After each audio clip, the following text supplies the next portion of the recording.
Bon allez, on se retrouve. Nouvelle vidéo où je vous explique un petit truc. Ça va être la première vidéo sur ce que j'appelle un peu les expériences du mois. Donc régulièrement, je fais des expériences qui durent plus ou moins un mois, où je tente des trucs, typiquement des trucs que j'ai déjà fait. Par exemple, c'est se lever tous les matins à 5h30 pendant un mois. Donc là, c'est le mois d'octobre 2022. L'expérience du mois, ça va être un peu de compter mes macronutriments dans mon alimentation. Donc les macronutriments, qu'est-ce que c'est rapidement? C'est en fait tout simplement compter la proportion de glucides, lipides et protéines dans l'alimentation. On parle tout le temps des calories, etc. Mais en fait, pour avoir une alimentation équilibrée, il faut qu'il y ait un certain rapport entre chaque. Pour ça, je vais utiliser l'application LiveSum. Donc je vais vous montrer, je ferai un petit screen pour vous montrer comment ça marche. Et en gros, je rentre les aliments dans l'application. Et moi, je suis pas en mode muscu ou quoi, à compter très précisément. Ça va être vite fait pour savoir si c'est équilibré ou pas. Donc là, en fait, on est déjà le jeudi 6 octobre. J'avoue que j'ai commencé un peu mieux, j'ai dû commencer il y a 2 jours. Pour la nutrition, globalement, en gros, dans l'alimentation, ça c'est un peu l'aspect technique. Il faut qu'il y ait à peu près 50% de glucides, aux alentours de 30% de graisse et 15% de protéines, enfin 15-20% de protéines pour avoir une bonne alimentation. Et donc je vais essayer d'obtenir ce ratio-là. L'aspect réflexion autour de ce défi, c'est un truc que pendant très longtemps je me suis refusé un peu à compter les calories et les trucs comme ça parce que je trouve que ça n'a pas forcément de sens, à moins peut-être quand on est sportif vraiment de haut niveau ou peut-être si on a des objectifs très précis en musculation. Je trouve que les calories ça veut un peu rien dire, il faut surtout en fait si on veut prendre du poids faut manger plus, si on veut perdre du poids faut manger moins. Mais là c'est juste comme ça pour savoir si je suis dans les meilleures conditions un peu. Je trouve que les gens qui comptent tout dans ce qu'ils mangent, etc., bon, sauf si vous avez le diabète, votre vie dépend de ça. C'est pas forcément ça très pertinent et c'est pas forcément quelque chose que je conseillerais. En fait, mettre des chiffres derrière tout et pourtant je suis dans une filière de maths, je trouve que ça sert pas forcément à grand chose, hein, je divague totalement, mais par exemple, je pense que les balances électroniques qui vous disent le pourcentage de gras et de muscles que vous avez, elles font des approximations énormes. Ça m'exaspère un peu de voir des gens qui font des calculs précis à partir des chiffres un peu random qui ont été donnés par la balance, quoi. On se retrouve, donc là ça va être bientôt la fin de l'expérience du mois où en fait je compte les macronutriments. Donc je vous explique rapidement ce qui s'est passé depuis la première vidéo. Donc j'avais commencé à peu près aux alentours du 3 ou 5 octobre, pardon. Ça devait finir donc tout début novembre. Et donc là, je tourne ce passage-là. On est le 17 novembre. Comment ça se fait que je continue, etc. Qu'est-ce qui s'est passé? Je vous explique. Donc j'avais l'idée de faire ça en 2 phases. Donc la première phase, c'est tout simplement de constater en fait quelle est la proportion des macronutriments dans ce que je mange. Et globalement, j'ai été relativement surpris parce que j'ai découvert que je mangeais super gras. Donc il faut savoir que les ratios, c'est à peu près 50% de glucides, 30% de lipides et 20% de protéines. C'est le ratio idéal, on va dire. Et moi, j'étais pas du tout. Ça m'arrivait régulièrement d'avoir des 40-50% de matière grasse. Et à l'inverse, donc c'était pas tellement. C'est un peu les protéines qui pêchent tout le temps, mais ça, c'est chez tout le monde.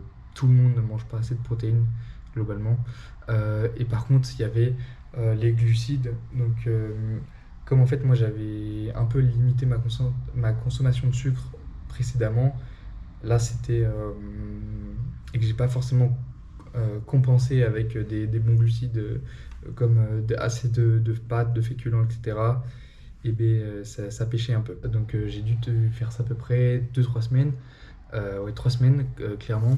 Et ensuite, il y a eu les vacances où je suis rentré chez ma famille. Donc là, j'ai pas. De toute façon, je pouvais pas compter tout ce que je mettais dans les recettes, dans la part que je mange, etc. De toute façon, c'était pas une expérience qui était dure à tenir sur le temps. Donc ça n'avait pas vraiment d'impact de faire une pause d'1 semaine.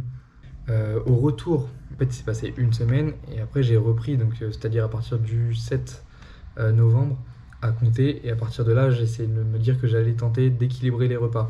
Et globalement, j'ai assez bien réussi. Donc, comment est-ce que j'ai fait? Donc, je vais regarder un peu les repas que j'ai fait, mais typiquement, c'est en mettant beaucoup plus de légumes secs, des choses comme tout simplement des lentilles, des pois cassés, ces choses-là qui sont très protéinées et qui sont pas du tout grasses. En plus, par exemple, si vous faites des lentilles ou des pois cassés, vous n'avez pas besoin de rajouter de l'huile ou du beurre pour que ce soit bon, alors que les pâtes, ça devient rapidement sec. Et surtout, c'est très très riche en protéines. J'ai essayé de favoriser la viande plutôt du poulet plutôt que du bœuf en évitant le bœuf à 20%. Chose que j'ai très rapidement remarqué, c'est qu'en fait, en mangeant comme ça, je pouvais manger à ma faim, mais par contre, le nombre de calories il descendait drastiquement, euh, voire était divisé par deux. Parce que concrètement, ben, moi, faire un repas à moins de 800-900 kilocalories, euh, c'était compliqué en tout cas avec l'alimentation un peu plus grasse. Et là, ça, j'ai fait des repas à 400 calories où j'avais à peu près bien mangé quand même. Et et où j'ai l'impression d'avoir de l'énergie pour toute la journée quand même. Donc, ben, c'est donc tout simplement que conclure de ça. Et effectivement, ben, la graisse, c'est à réduire en priorité, je pense, si vous êtes dans un objectif de sèche, de perte de poids, etc. Je pense qu'il faut diminuer le sucre aussi. Mais moi, ça, je l'avais déjà fait. Donc là, j'ai mangé pas sucré et pas gras. Euh, voilà, donc avec les légumes, c'est un peu un cheat code. Il manque toujours un peu de protéines en général. Enfin, je suis souvent à. Mais je suis quand même quasiment systématiquement entre 15 et 20% par jour de l'apport calorique. Et je pourrais vous détailler tout ça, donc on se retrouve un peu sur l'appli. Hop. On se retrouve sur l'application LiveSum que j'ai utilisée. Vous pouvez voir le nombre de calories dans la journée et l'équilibre journalier et ensuite rentrer plein de données, donc notamment la consommation d'eau, les repas, les activités sportives. Et donc par exemple si on choisit le petit déjeuner, hop, on peut rentrer tous les ingrédients. Donc là, vous avez tout le détail, par exemple, d'un de mes types de petit déjeuner. Et hop, à la fin, on voit tout simplement le nombre de calories. Et on a un graphique avec le pourcentage de glucides, de protéines et de graisses. Et après, si vous payez l'application, vous pouvez avoir plus de détails, mais moi, ça m'intéressait pas. Et ça permet, comme ça, en ajoutant les aliments au fur et à mesure de chaque repas, d'avoir l'équilibre total. Donc là, on voit par exemple sur le dîner, l'apport nutritionnel journalier que j'ai eu, les glucides, les protéines, les graisses, et le détail même sur chaque aliment. Je ne vais pas m'étaler plus que ça. Euh, je pense que je vais arrêter à la fin de la semaine, parce que tout simplement, je pense pas que ce soit sain de traquer tout ce qu'on mange tout le temps.